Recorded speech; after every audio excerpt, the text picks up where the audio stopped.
Welcome to the Encore Audio Archives YouTube channel. I'm Taper Dave, and this is my channel. I've uploaded hundreds of talks here that I've recorded at meetings in West LA, and I've also recorded conventions starting in 2013. I've got a bunch of those up. And Walt and Mary Murray, the original owners of Encore Audio Archives, started the company in the 80s, and Walt recorded Joe and Charlie's and a bunch of stuff down in Vista, California. My sobriety date is June 20th of 1994.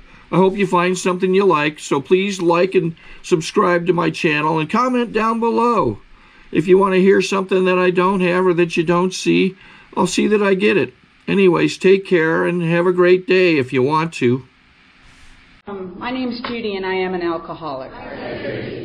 And when I came on Friday afternoon, I was very nostalgic because, I got sober at a very young age. I was 22 when I got sober, and there was just a group of us, and we were convention goers. We always went to a lot of conventions and everything, and couldn't afford them, but we went anyways. And, there's still so much old behavior when we would go. We had expectations of what was going to happen over those weekends. We'd lay by the pool, and then we'd go to the dances, and we'd hope we'd get lucky and stuff. And I was very nostalgic on Fridays, so I was staying at the hotel. And so the first thing I did was I dropped rose petals from the lobby up to my room. And it's not quite the same as it used to be. And so I get in my room, and of course I'm running late because, I've taken too long downstairs, and I'm ironing, but there's a knock at the door. And I'm thinking, oh my God, people will have to wait, And so I kind of sneak over to the door, and it's a maintenance man. And I thought my nostalgia went out the window. And I thought this is going to be just another ordinary A&A convention when you get to be my age. And but I had to think about how I really wanted to open this, because there was something else there was really something else as I was getting dressed this morning, because my biggest concern was that people would not be able to see me over the podium. Now, I thought I had been, that some of that ego and pride had been smashed, but it really hasn't. Well, I put it aside once in a while, but I was very concerned whether people were going to be able to see me, and I thought about building a little platform to bring me up a little bit and everything. But a lot of my friends in this room, I'm very casual, very, very casual. Neil and I would meet, and we would be wearing the same outfit. We wore khaki shorts and a navy blue T-shirt. It looked every time we got together, that's what we had on. And so I had to ask my sister to take me out and help me pick out some clothes for the weekend. And anyway, so this morning I'm getting dressed. She's not there. I have no idea what I'm supposed to put on. And then I have a lot of women friends in this program who have over the years attempted to do something with me. They've invited me to Arbonne parties. I buy all of the crap. So when I was leaving the other day, I grabbed the bag thinking there was hope. They had me buy this. There must be hope in this bag. And it's this morning because I feel like I was put through the ringer or something, and the wrinkles and everything, and I got this cream out, and it's rejuvenating, and it's lifting. I put it all on.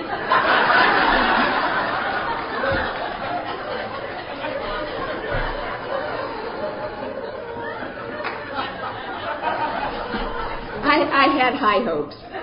Anyways,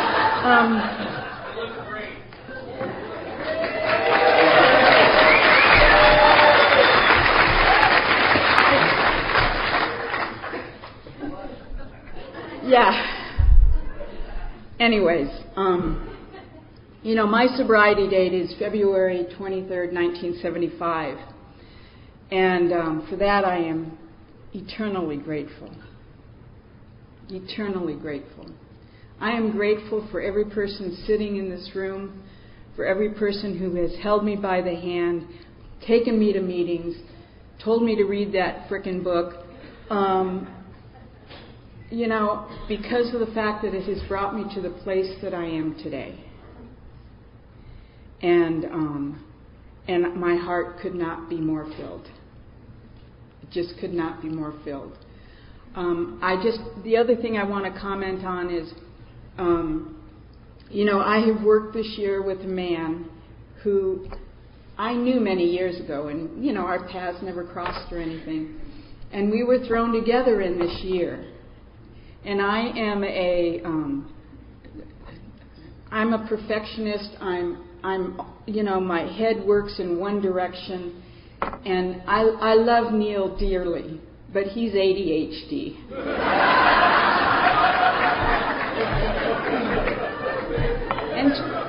And towards the end, we would get together. We would have our own little powwows, and we'd meet at Starbucks at like 3 in the afternoon.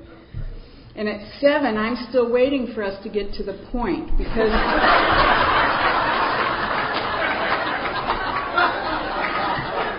we've talked about his job, we've talked about his kids, we've talked about meetings, and I thought, dear God, how is this going to come together? And I sat here last night and I thought, dear God, thank you. Because in spite of ourselves, in spite of our egos, in spite of our flaws, in spite of the personalities and everything, we get this because of a power greater than ourselves. And I commented to somebody this morning about, that our feathers would get ruffled in meetings, and you could just feel a little bit of the friction. And yet at the end of that meeting, we would join hands and we would say the Lord's Prayer. And we were once again brought together with that commonality, And so if you have enjoyed the convention this weekend, it is a result of God and His humbled servants. And so with that, I would like to introduce our speaker today. He comes a long ways. I love North Carolina. And his name is Tom I. Please.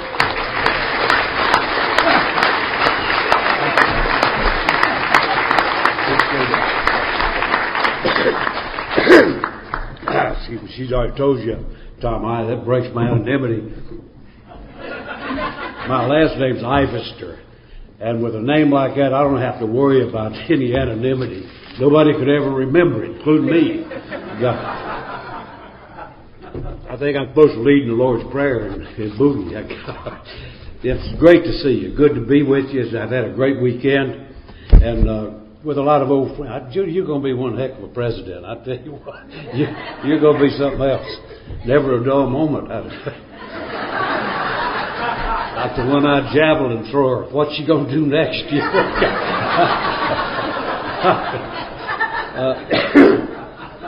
Have fun. I'll be back to check on you. I'm a member of the Primary Purpose AA group in Southern Pines, North Carolina.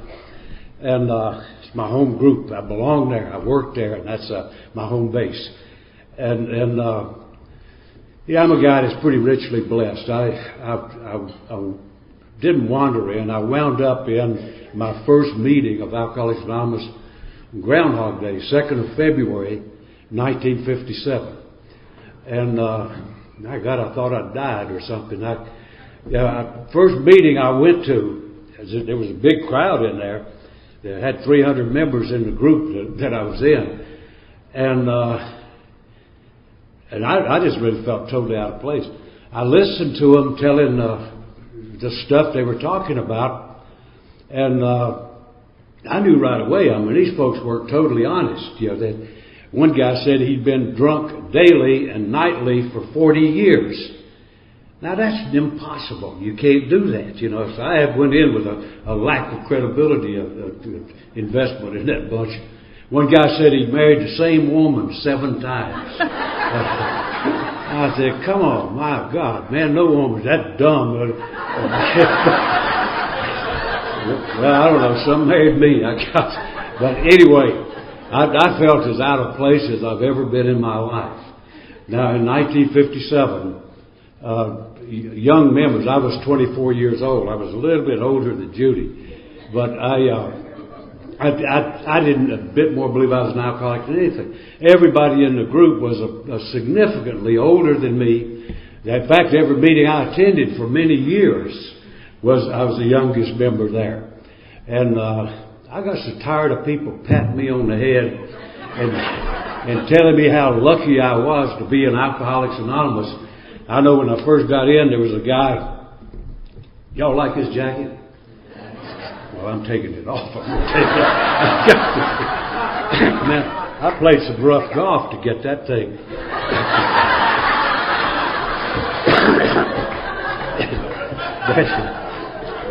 But after I got in the group for a little while, there was a guy that one day he came over and he said, "How old are you, son?" I said, "Well, I'm 24, sir." And now that was a rarity back then.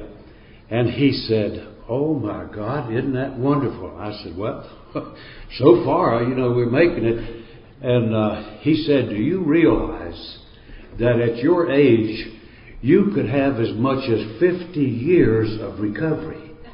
And when he said that, it looked like Benny Hinn. His eyes rolled back in his head, and looked like he was going to slip into rapture or something. And I didn't share all that joy. I thought, while he was oohing and hawing and fainting and everything, I was thinking to myself, my God, what if it works? So here I am in sunny California, 55 years later. And thank you very much. You don't know how amazed I am at that. That's for doggone sure. And fortunately, I haven't been blessed with good health, but I've been blessed with enough bullheadedness that I don't let bad health stop me. So I've been extremely active in AA for 55 years. And have plans to go on and do about that much more if I make it. If I don't, I'll just drop my track somewhere and they'll push me out of the side and get somebody else to come in there. So anyway, I was not thrilled to be in Alcoholics Anonymous at 24. Now I've got some friends. In fact, all the speakers were good friends of mine.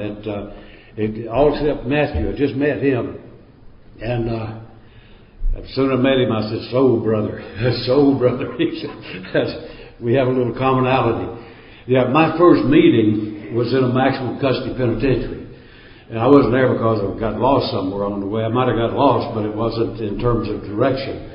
And so I was serving a 15-year max in the maximum custody penitentiary. And my crime, I'm not a criminal. I've never been a criminal in my life. I might have relieved people of a little something every once in a while. But when you're drunk in a bar, that's not stealing. That's reciprocal trade. Because you steal one guy from you and he'll get you next. So that's not crime. That's just the economy, the way it works. And so I wasn't. I was a guy that wound up doing the thing that every alcoholic in this room, and probably Al-Anons even more, can identify with, and that's what can happen when an alcoholic takes off, if God only knows what will happen. And I was no different. I was a 24-year-old guy, and I was driving one night. Probably didn't even know I was driving. I didn't know anything about it afterward. It was involved in an accident and caused the death of 2 young people. And so I was ultimately convicted of involuntary manslaughter and sentenced to a 5 to 15 year sentence. And so that's what put me in that institution. somebody had suggested that, this was long before we started mandating people to AA and putting ropes on them and dragging them and having them sign their life away. And we hadn't gotten that sophisticated in. The guy there that just did the sort of intake with me, he said it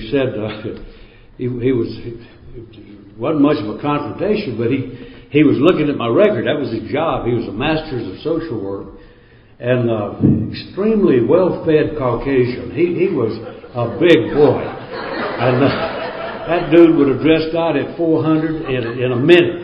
And so I was listening to him, and so he's going through my record, and he said, "Man, you've had a lot of trouble with booze." And I said, "Yeah." My God, that's obvious. And he held up my record. It was 3 inches thick, and not a single crime in the entire record. Everything in there, with most everybody in this room could have obtained, was drunk and fill in the blank. Like Ruby, frustrated, she couldn't always get the blank filled, but she was trying. And so that was drunk and, whatever you can imagine. And if you can do it drunk, I've done it drunk and been arrested for it. And so my record was it was overwhelming, first time I'd ever seen it. And he said, "You've had a lot of trouble with booze." And I said, "Yeah." He said, "We have an AA group here, and I think you ought to go." Now that was just a friendly gesture. It wasn't mandating like we so often do now. Just said, "We've got an AA group." I didn't even know what he's talking about. I'd never heard of AA. In 1957, AA was not a household name. It was not something that was known well in our society. It certainly wasn't known in my society. And I'd never heard of it. And so he said that, and just a casual observation. Your hair's on down your shoulders, you may need a haircut. It was about that dramatic. And he said, "This group here, I think you ought to go." Didn't mean a thing. I didn't ask him any questions. I didn't want to prolong the conversation. I didn't even want to talk to him in the first place.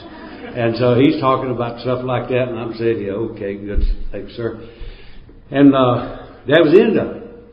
I had intended to spend my 15 years in that penitentiary doing whatever I could do to keep from thinking. Didn't matter what it was. I read everything with words in it.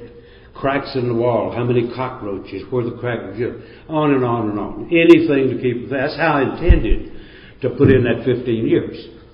And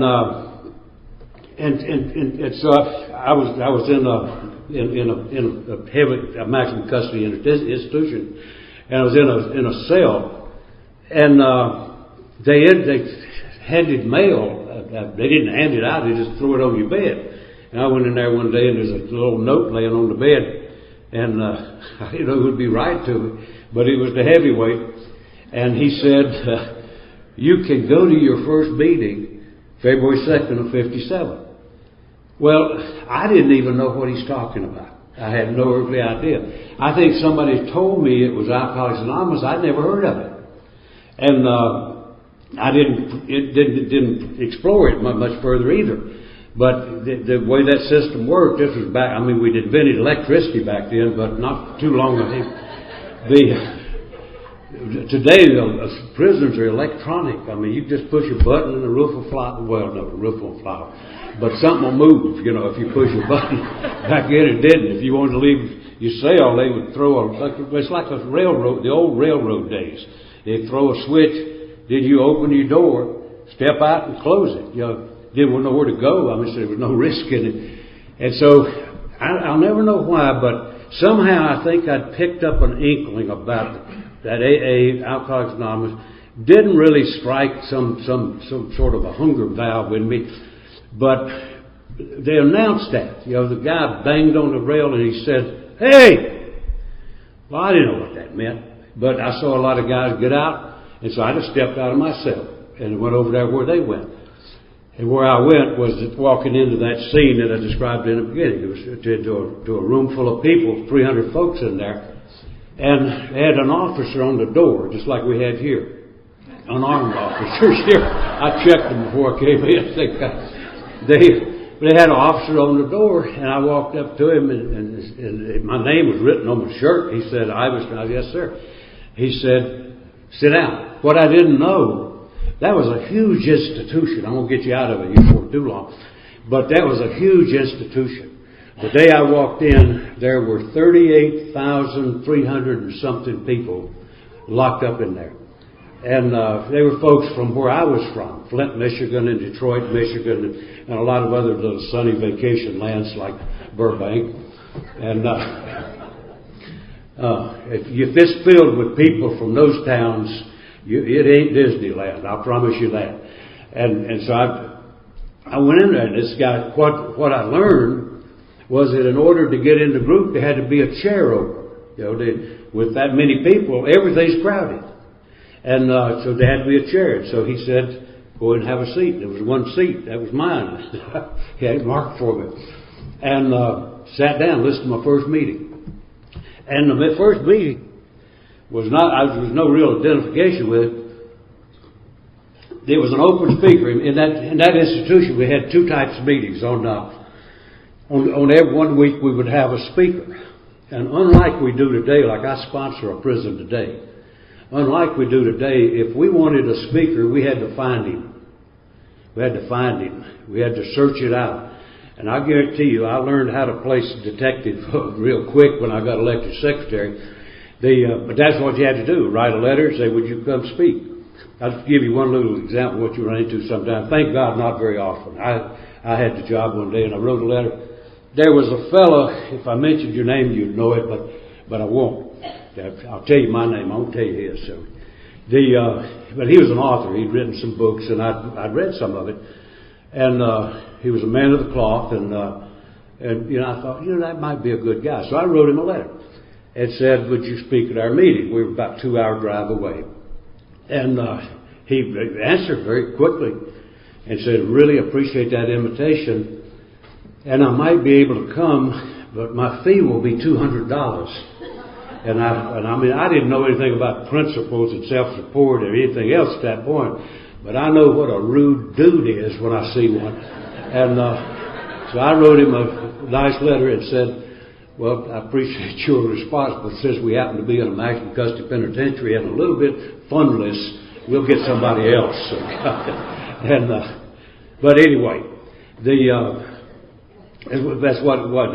The day that I went in, we met in the school. We took over the entire school. And on the speaker night, it was 300 people sitting in one room. The next night, it was take over classrooms. And every classroom had a different step discussion going on. That's what we did every week. And it was speaker day, the first day I went in there. And this guy introduced him, and he was from Detroit. I know what to expect from people from Detroit. And he had on his obligatory blue preaching suit. And he came walking up. And I tell you, he was not a handsome beast at all. I learned later, he'd been a professional boxer at one time. And wasn't very good at it, I don't think. That boy was chewed up something fierce. And so I'm watching him go up there. I'm kind of fascinated with the whole thing. And he got up and told his story. And I swear to God, now, man, I'd been in every kind of den of iniquity in the world, Reuben. Everything. And I'd never heard a story like that. Man, I wouldn't have told anybody as drunk as I'd ever been stuff he was telling a bunch of convicts there. And I thought, what on earth is wrong with this guy? I mean, he was really getting into some nitty-gritty stuff. And so he didn't finish, he just quit. And I left that meeting more confused than I was when I got there. And I knew less about AA. I knew how to spell it, and that's about as far as I got. And the amazing thing was that I was back the next week. I stayed in there 3.5 years and never missed a meeting. It wasn't because I was an instant convert, but it was something. And that guy, somebody read the traditions here. They read one that talked about how we seek membership. And we don't advertise, promote, and all that stuff. We attract. And the program of attraction is me and you. If people come in here, what to see is a bunch of sad sacks and angry people. That's not much of a program of attraction, eh? And thank God for who spoke at my first meeting. This guy was ugly, but he was He was without doubt the most absolutely enthusiastic person I ever saw in my life. He was one of those rare people that could come in a room, and the minute they walk in, the room changes. They don't have to do anything. They just come in, and it's just an electrical charge almost, that people come alive. And that's exactly what brought me to my second meeting. I didn't identify with the man. He was as different. We were both marked up, but he was as different from me as anybody I'd ever met in my life. And if somebody had told me that guy would be my sponsor a year later, I would have said, "You got to be smoking something." I got no way. But he was. He was one of the most truly enthusiastic people. The day I met him, he was the delegate for the state of Michigan. But he was a wild man. There's no question about that.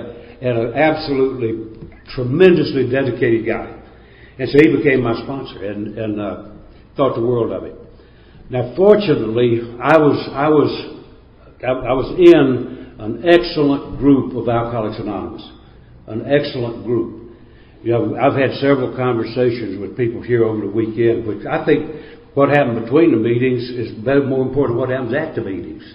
And so I had a lot of conversation with people, and you know, one of the pretty well general concerns we have in the program in the country is how we've drifted into being a kind of one-dimensional program. You know, rather than having a program with all the legacies in place, with service ethic and this kind of thing. We tend to be moving more and more toward just one-dimensional thing that's got one agenda, and that's me and mine.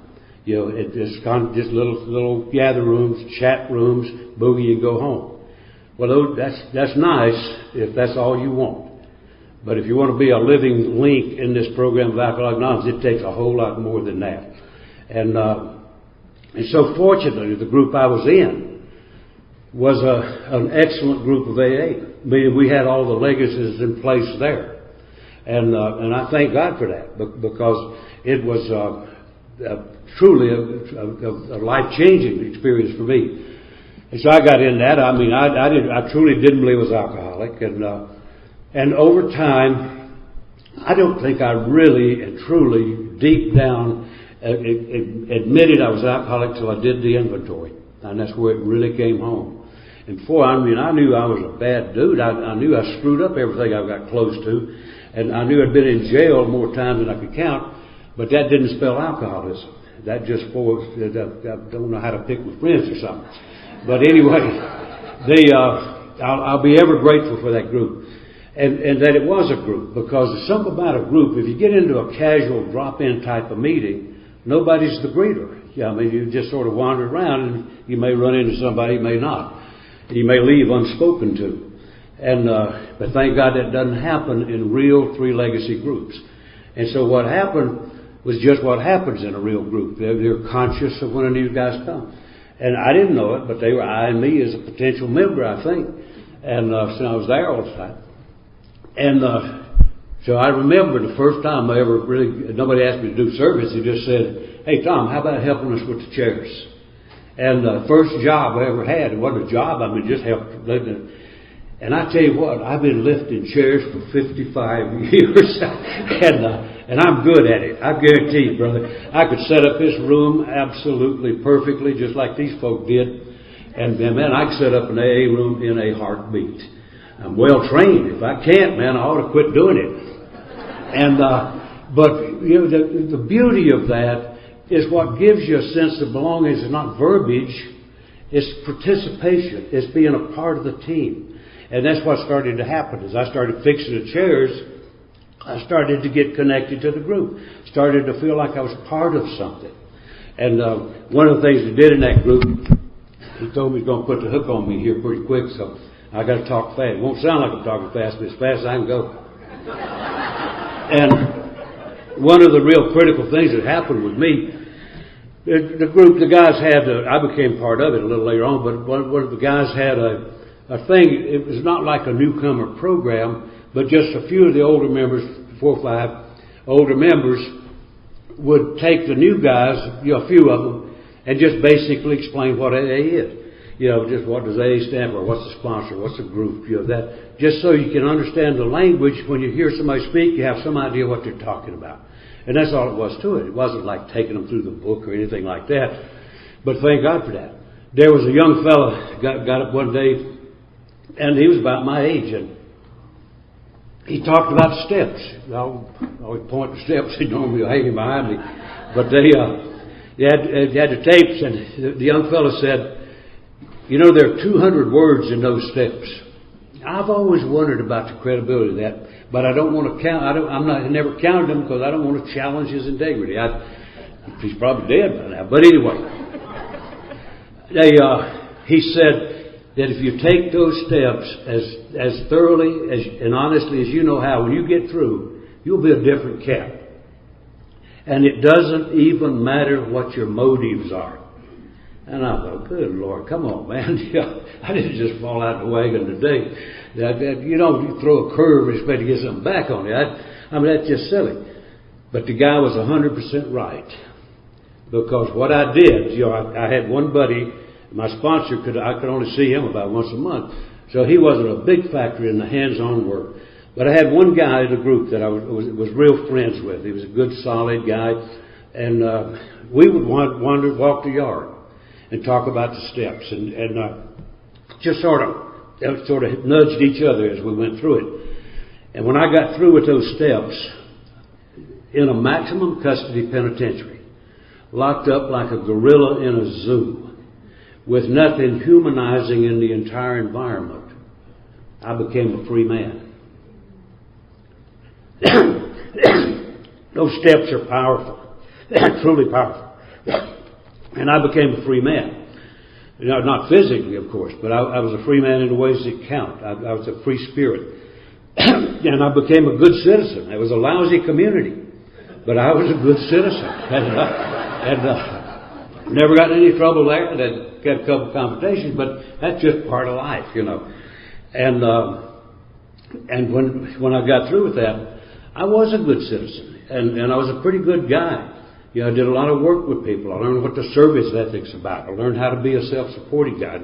All of the stuff that we do at AA. And I had a 15-year max. And in the state of Michigan, that meant that you had to do 1/4 of your max before you're eligible for any kind of consideration. And I was aware of that. Everybody in the system was aware of that. And one day, I didn't have anything to call me on, but somebody said, go over to that office building to room something.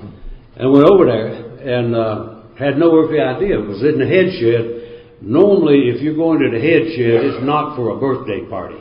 You can bet that there's some bad news for somebody. And I figured, well, I hadn't done anything, so I wasn't frantic about it. But I went over there and had a lot of anxiety. And went to the door, and a fellow came out. Everybody in Michigan knew him. He was the chairman of the parole commission. Everybody knew. I think the guy's locked up. And I saw him, and he said, come on in. And so we're walking in. He's treating me like a guest, And he said, you probably wonder why you're here. I said, well, yes, sir. I wonder. Excuse me, that's the North Carolina cough. And he said, well, I'll tell you what it is. He said, now here it is. Once every 10,000 cases, we pick somebody who seems to be an extraordinary example of rehabilitation. And he said, we decided we wanted to talk with you. And I said, what I genuinely believed. I said, man, I really appreciate that. That's quite an honor, and it really is, because they take in many thousands of people a year. And then out of 10,000, they picked one guy, and it happened to be me. And so I went in. The entire parole commission was sitting in there. And on the way before we got to the room, he said, and I'll tell you this before we get in there. We're not going to release you with this action because the crime is too serious and the time served has been too short. And I said very honestly to him, I agree with that 100%. And I did. You don't get a much worse crime. It's intentional or not. And he commented on that. He said, what you had was what's referred to as a casual offense. I never heard that. Most alcoholics who commit acts like mine commit casual offenses. Now some do some really vicious things. There's no question about that. But the average alcoholic who does some tragic kind of event, it normally is a casual offense. It's an outgrowth of something and not a deliberate intentional act. And so we had a nice meeting, and he told me that when he finished here, he said, when you come to your eligible date, I can assure you that you'll walk out. I didn't even expect the meeting, and I said, well, I appreciate that, which I did. And so I did. I walked out on the earliest day that it would be possible to walk out. Now the good news was, well, that was pretty good news, but the better news was that I was prepared to walk out. I was a solid member of Alcoholics Anonymous, and thank God I was, because I was prepared to go out and deal with adversity, deal with challenge. I was be able to take a place, and that was a good thing, because I mentioned a little something about we get a little ragged now. You should have seen it 50 years ago, and you'd see some real ragged. And but thank God we got through that, and hope we'll get through this. But when I was released, I knew it was coming up, and I got hold of a world directory. If you're not supposed to have one of those things, but I think somebody lost it, and I found it before it was totally lost. But anyway, I got a hold of a world directory, and I looked in the city where I would be living, where my family worked, and they had two groups listed, one of them a little larger than the other, so of course I wrote to the larger one. And it wasn't as bad as that priest who didn't answer, well, who answered with my $200 fee. It wasn't that bad, but I didn't get an answer. And I thought, boy, I mean, that's just sort of, you don't assume the best, you assume the worst. And I thought, well, that's how this works. We've got a few guys that come in here that are sincere about this, but you got others don't want to mess with people. And so I wrote the letter to the group, and all I said was, I'm here in Michigan, I'm going to be paroled to North Carolina, I want to know if it's going to be okay if I come to your group. I genuinely wondered if I would be welcome in an AA group. When you're off like that in exile, you don't think you're going to walk into a royal welcome. And so, didn't get an answer. And I talked to my sponsor about it, and he said, now, Tom, don't get too excited about that. He said, you got to realize that everything that flies the flag is not AA. You got some things that fly the flag, got no business with it.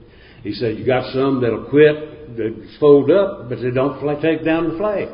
And said, you've got to realize that these are human beings you're talking about out there. Doesn't mean that they're malicious or uninterested or anything. He said, right again. So, he was my sponsor, and I did. To the smaller group in the town. Got a letter back almost quicker than the mail. All I'd said was, is it okay if I come to your meeting? And the guy that answered became my second sponsor. He answered the letter and said, excuse me, he said, we'll be glad you're coming home. You'll be welcome in our group. And he put a line in there that was be routine to most of us now, but he said, we want you and we need you. And what a message, eh? Excuse me, that he was right. They did need somebody, and I was somebody. God, it was a ragtag mess. And the first meeting, I swear to God, the first meeting, don't leave now, getting to the good part. I know he's got to go. If you see a guy walking like that, you ought not to embarrass him. But when I got there, the first meeting I went to on the street was the worst meeting I'd ever attended. Yeah, if we'd had a meeting that bad in the penitentiary, somebody would have got hurt. I mean, my God, man, that wasn't even a good joke of an AA meeting. I was sitting there talking about rabbit dogs and well, I mean, it was just goofy. I couldn't believe it. And I thought, my God, is this it? And I was 25 miles from the city. I was out in the boondock. I was 25 miles from the city. I said, man, I'm going to find a way to get over to the city where the action is. Can't all be this bad. And, but, you know, right at the end of the program part in the book, or in the big book, right at the end of the program part, it's got an example in there that says, if you get into some place and you can't find what you're looking for, you know, that kind of thing, create the environment you crave. Nobody coached me, but I'd read the book. And I thought, well, old boy, when do you step up to the plate? good question. And the answer, I didn't really want to hear it, was now and here. So I stayed in that little town and had the magnificent experience of having a major role in developing Alcoholics Anonymous in a city. Amazing, amazing thing that once you show signs of life, people will pick up on it in a hurry. I'll just give you one example of what I'd been out of prison a couple of weeks. The guys came to me and said, "Go with us over to the prison." I said, "If you lost your mind, I just got out of one, for God's sakes. I'm not going over there." And he said, No, it's okay. We do a little AA meeting there, and we really like to have you go." And I said, "All right, I'm gonna go, but you better hope I get out. And if I don't get out, you better hope I never get out." Back then, unfortunately, a lot of people don't even know what it means that much. But 12-step calls were the order of the day. 12-step calls is what preceded treatment centers and what preceded detoxes and that side. And so I've been on more 12-step calls. My God, my mother had been on more 12-step calls than most members. She's not a member, but gee, I was her little boy. I don't want to get sexist with this, but I made one 12-step call on a woman, and it was my first one and my last one by myself. I went in there, and I don't know how she fell in love so quick, but she did. And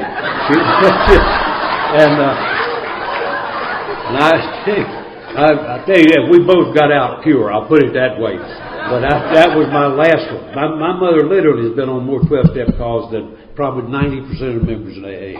Protected her son. I'd take my girlfriend, hitchhiker, anybody. I didn't care who it was, as long as it's female. And but anyway, the one I got off on that, but the one story I was just going to mention about what happens when you start really trying to build and dig and get something going. I was on a 12-step call one night, and I had a kind of a high roller type of fellow. I was familiar with the community by then, and he was in the executive level of housing. So I went over there. And, normally people wanted a 12-step call. They either wanted you to help them get a drink or get out of the house. And he was more the former than the latter. And my rule was I'd mess with them until I was convinced I couldn't help them. And then when I was convinced I couldn't help them, I'd usually put a 3 a.m. moratorium on it. But I'd get where I couldn't help them. I'd say, "Okay, what do you drink?" Like he's going to be selective. And so about 3 o'clock in the morning, I was tired of listening to him anyway, and I said, "Where's your favorite bootlegger?" I thought I knew every one of them in that county at least. And he told one I'd never been to. And I said, "Okay, fine, tell me how to get there." So drove over there and walked in. I swear to God, it looked like an opium den in Calcutta. There were drunks laid out everywhere and throwing up in one corner, fighting in the other one. And so I'm in there, and all at once, I think it's the first time in history, they had a massive raid on that bootlegger. And here came the stormtroopers in there just like they were attacking Iwo Jima. And so I'm standing over watching the action, And I noticed one policeman kept looking at me. And finally he came over there looking like a young Ivy League lawyer or something. And he came over and he said, "Mister, what are you doing here?" I said, "I'll tell you, but you probably won't believe it." And he said, "Well, try me." And I told him, and he said, "You're right, I don't believe that." but he believed it enough. He gave me the drunk. He gave me that rock gut. What, I wouldn't have drunk that drunk. I mean, it was horrible stuff. That by smacking his lips, but he gave me the drunk in the bottle. And so I took him off. And from then on, gave me hell. And I didn't need CPCPI. Once the word got, I think he put my name on the jailhouse wall. If you got a real nutcase, don't know what to do with him, call this guy. He knows what to do. And I'll guarantee you, brother, I was running a one-man 12-step, so I had to recruit people to get into groups so I'd have some help. And so I got a real introduction, a very real introduction. And I tell you, how we doing, boss? He says, "I got a plane to catch." And I'm told him I'm going to stay at his house if I don't catch that plane. So he's going to get me out of here. Amazing thing that, I'm not a Mr. Magic type of dude, but I truly believe that when I really give it my best, what I've come to believe, what I've come to know, is when God has work for me to do, not when I want to do it.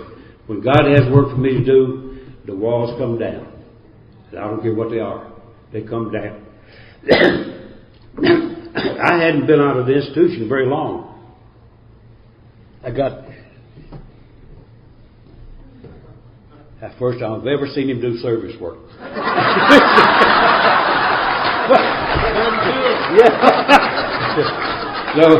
Nobody looks shocked.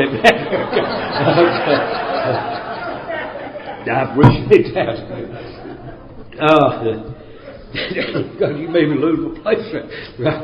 What happened? I'm who I said I was. I'm exactly that. I'm not embellishing anything. I don't need to. And so I'm just chugging along. I'm working on the night shift, sweeping the floor in a mill. I was not a high roller. And my parole supervisor came by one day. He started bringing clients to me. I mean, he'd bring some yo-yo that just got out and was screwing up, bring them to my house and put them in my yard and say, "See what you can do with this fool." And that wasn't a 12-step call. I don't know what you'd call it. Entrapment, I think. But anyway, he knew that I was up to my neck in this thing. And one day he said, "Tom, you're really active in this AA thing." And I said, "Yes, sir." And it concerned me because I thought he was going to tell me to slow down, and I knew I wouldn't. He said, "Wouldn't it help you if you could drive?" And I said, "Well, yes, sir, but I can't," as if he didn't know. When I'd been paroled from the state of Michigan, I had letters 40-point print. Big letters, "This man's to never operate a motor vehicle," period. I accepted that as an absolute fact of life and had no quarrel with it. Totally understandable. And he said, "Well, let me take a look at that." Normally when somebody in the government says, "Let me take a look," that means goodbye. And but he meant it. And so he left. A couple of weeks later, he called me and said, this sounded like Mayberry, but he said, "Can you meet me at the Sears store uptown?" And I said, "Well, I could probably get up there." My sister drove me up. And so when I got there, I could see my guy standing back there in the back. It was a little rinky-dink redneck town. And they didn't have an office for the driver's license place. They had a little shelf in the Sears store where you could sign anything you had to sign. And I thought, boy, this is something. And when I walked in, he introduced me to the guy I didn't know, who turned out to be the agent. And the guy that I didn't know said, Logan was his name, said, "Mr. Logan tells me that you might be interested in having your driver's license back." And I said, "Well, yes, sir, it would be helpful." Now, don't ask me to explain it because I can't. The guy handed me a driver's license. It was already made out. I mean, he'd never seen me before. No picture or anything. But I think we'd invented cameras by then, but he didn't have one. Didn't pay for it, for God's sakes. I can just imagine somebody's trying to hustle his way back into life. Say, "Listen what that fool did." What I honestly believe, had I been trying to manipulate or dazzle somebody, I'd be walking today. Excuse me. I'm not diseased. I've just got... Anyway, I won't go into the diagnosis here. But anyway, that happened. And I know it's not legal. You can't give a license like that. No money, nothing. I've been driving ever since. It's amazing. When God has work for us to do, walls come down. I truly believe that I've been trying to manipulate or dazzle somebody with my need to do that, I truly believe I'd be walking today. And God had work for me to do. I'm banging away. I'm in every element of service that's known to man. And one day, I got a phone call from the headquarters of the state prison system. Well, that's normally bad news. I mean, you don't want to get a phone call from those people because it's normally not good news. And so I answered the phone. It was a fellow on there I met him once. You know how people from the head shed will come out and sort of make a field trip and go by and pat you on the back. I think somebody told him that I was kind of working hard, and that told him to go by and give me a pat on the back. Came by, we probably spent 3 or 4 minutes, no more. And it was him on the phone. And he said, Mr. Ivester, and he said, we're expanding the rehabilitation program in our prison system, and we were wondering if you would consider accepting a position.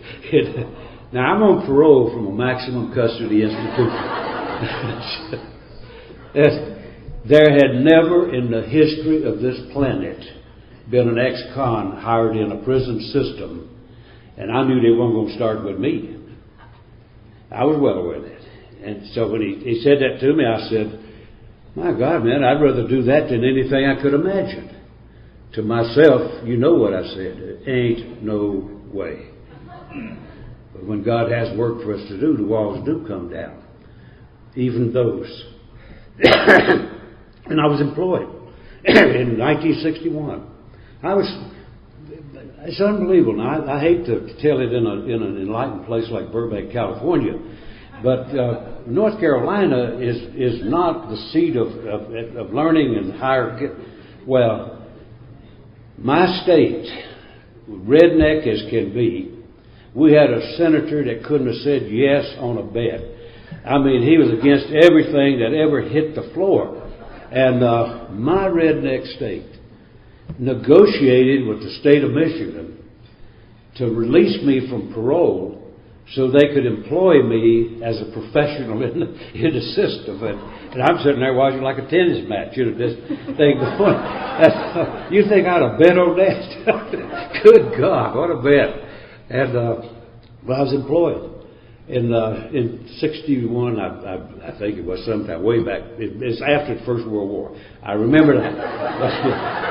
But I was employed, went to work, and what I'm doing is verifying what I told you. That when God has work for us to do, God knows I work with thousands of people. And I see people clamoring all the time, can you help me do this? Can you do that? Can you intervene? You know, people that are hustling and trying to make it happen normally get set back. And the people that demonstrate by what they're doing normally step forward. And so I went to work in the system. It's a peculiar thing when, like I had lunch one day with a fellow from not this area, but just north of here a little ways, south. A guy that one of the first people walked on the moon. And so we had lunch. And by the way, I bought that turkey rich enough to buy a spaceship. But he wasn't rich enough to buy my Reuben. So I bought his. And I was rich enough, so I bought. But we had a good lunch. And I'll just tell you one thing about that. There's no extra charge. We were going away, and he's explaining it. And I was fascinated with this whole thing about how on earth could you aim that sucker and make it land precision thousands of miles away? There's no way. So I'm hanging on every word. He's telling me all about it. And he's telling me what he didn't mean to be telling me, but what was coming out between the lines was they had more than a little discord in the team. And if you're flying that dude, you don't want a discord team putting it together. And so I listened to him. We got through, and I said, man, that is really something. And I'm proud we got folks like you. I said, have you ever considered using AA traditions in what you do? Well, you'd have thought I'd smacked him with a wet tuna or something. He said, AA tradition? How on earth would I do that? I said, well, I've been listening to you very, very closely listening to you. And you guys don't have any technical problems. You can land that sucker a quarter of an inch from where you aim it. You know how to do that. You know how much fuel, you know how much weight, you know all of that stuff. It's amazing. What it sounds like, your biggest problem is not killing each other in the process. And he said, man, you're right about that. I said, well, that's what traditions are about. They're about unity. They're about how to pull a team together. They're about having to have a common purpose.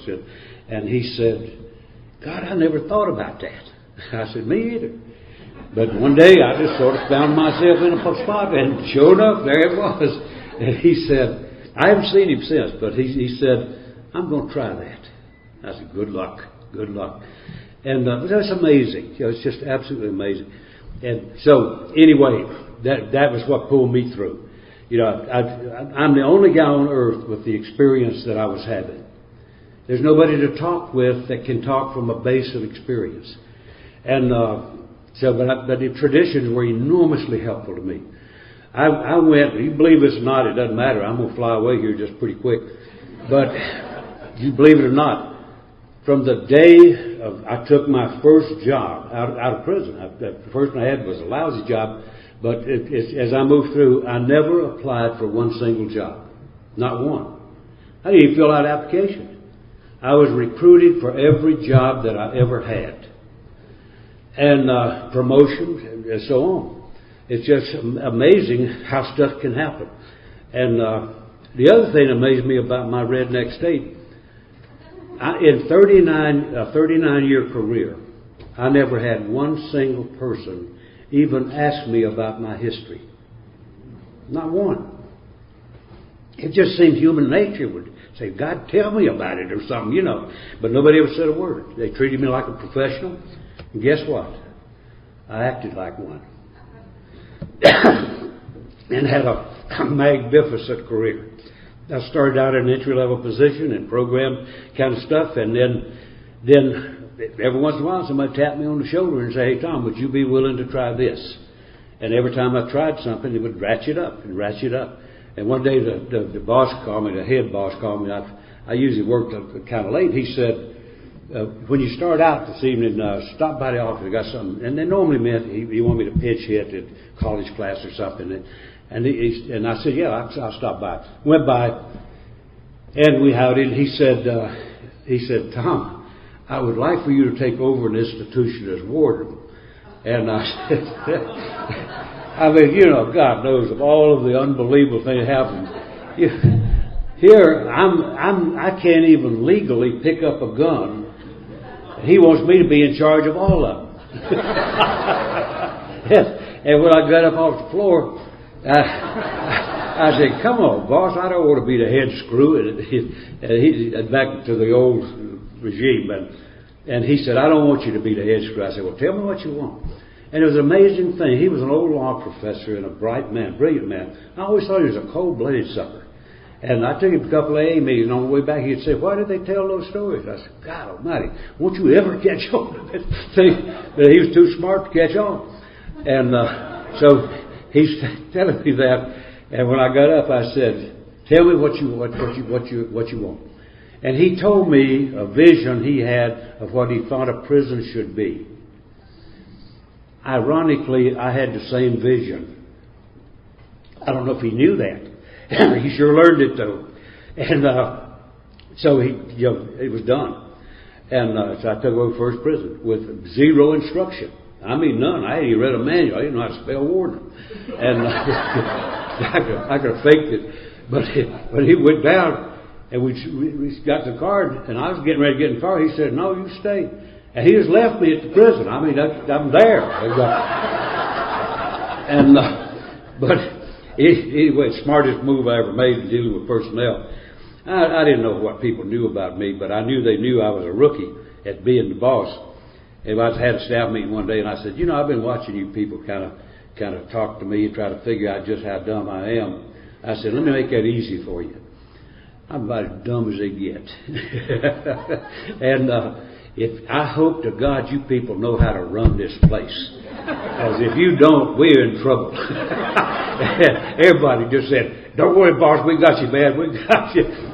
And they did. And so that was my career. I won't spend any more time on that, but I went to the top of my career. As far as I could go without being at a political level, and I had no interest in that. And so that was a magnificent thing. And so I quit. I was elected chairman of AA in corrections, H&I, what you call it here. I was chairman of that before I ever retired. A bunch of guys came to see me and said, would you be willing to do this? And after a little bit of about 30 seconds of thought, I said, yeah, I will. And my wife was so thrilled when I told her.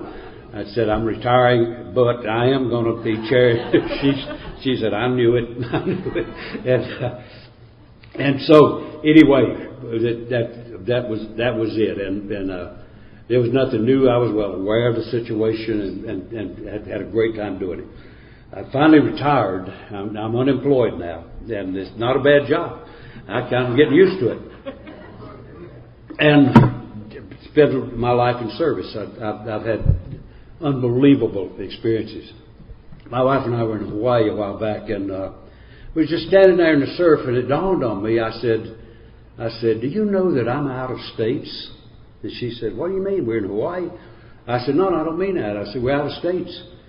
I've ate in every state in the United States. And she said, you know, by golly, you're right. She said, you got to slow down on that. So I ratcheted up about 10 more degrees. But anyway, it's a magnificent thing. That what's come my way. All I did was give a broken, wasted life to this very simple program. And it's given me back an unbelievable life beyond my imagination. I spent a week over in Ukraine and Russia just recently. Spent a week just wanting to talk about how to develop service in those areas. What a thrill. What an absolute experience. And I'll tell you this last thing, I'm gonna quit because I hear the plane starting, I think.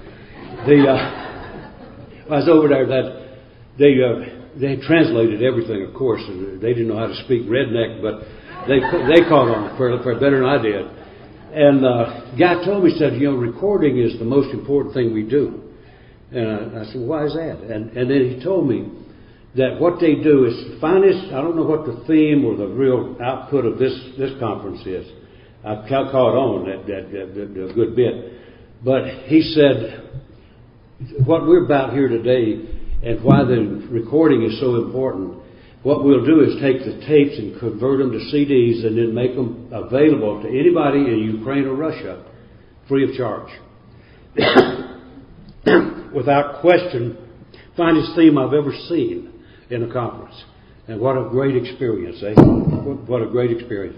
So, you get the point, I guess, that here I sent a broken and wasted life here. And man, I've been given a life beyond anything. I'm the most fortunate man on the face of this earth. I believe that. I hope you believe it. Not about me, but about you. I'm the most fortunate man on the face of this earth. And I tell you, all I did is give a broken and wasted life. My higher power said, boy, let's go to work. Thanks.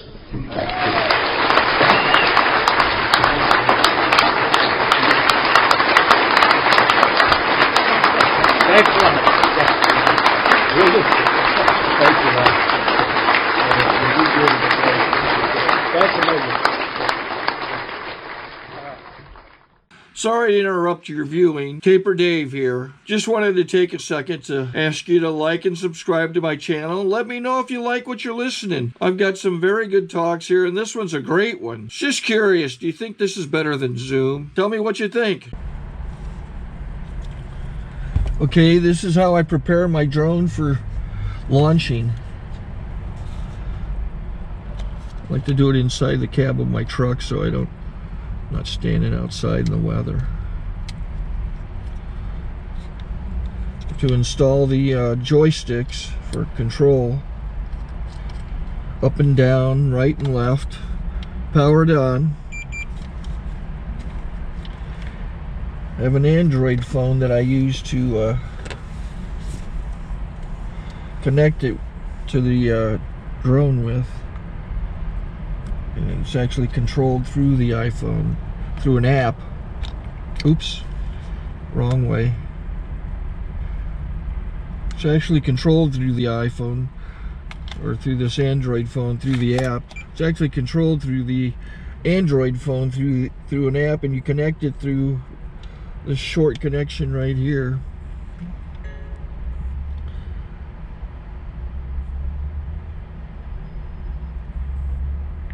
Remote control connected. Remote control's connected. So I pull out the drone. I have to extend the legs. Long legs extended first, then the short legs. Remove the gimbal protector. Set that aside, then power it on one short burst, then one long burst. I lay it down. So I have to go to calibrate. So the drone's not connected yet. It shows you here as this drone gets disconnected, even though the remote's powered on. So the drone has to establish it's connected. So I go into the app to calibration mode. First I'll calibrate the remote controller. Start calibration. Out, in, oop, out, in, up, down, and then this little wheel is to control the gimbal. So it's calibrated. Go to gimbal calibration, start calibration, and then it calibrates the gimbal. I don't know if that shows up. The gimbal's moving all over the place. Changes, you can see it on the video. And I'm calibrated to take off. It's acquired 7 satellites at the moment. There are 26 satellites up in the sky, which it has to acquire before you can take off.